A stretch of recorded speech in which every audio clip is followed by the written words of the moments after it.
আল্লাহ গো, বিসমিল্লাহ।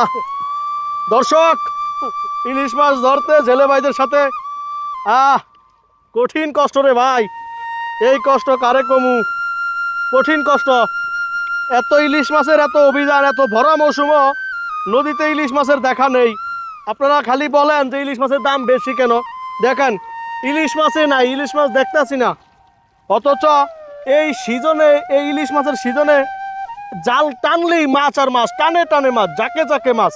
কিন্তু এখন মাছের দেখা দেখতে পারতাছি না, মনটা ভালো নেই। কি করব? যাক, তারপর আল্লাহর কাছে শুকরিয়া আদায় করি। আল্লাহ যা করে ভালোর লাই করে। কিন্তু দুঃখের বিষয় যে তেল টেল খরচ করে যে আসলো জেলে ভাইরা, কিন্তু এরকম যদি মাছের দেখা না পায়। আপনারা অনেকেই বলেন যে মাছ নাকি সোনার দামে, মাছ কি সোনার দামে? আমি তো মনে করি যে মাছ হীরার দামে বিক্রি করা উচিত।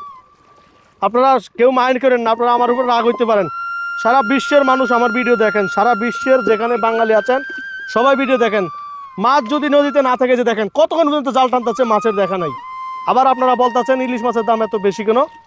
তো যাই হোক, ভরা মৌসুমে ইলিশের কোনো দেখা নেই। ভালো থাকবেন, সুস্থ থাকবেন।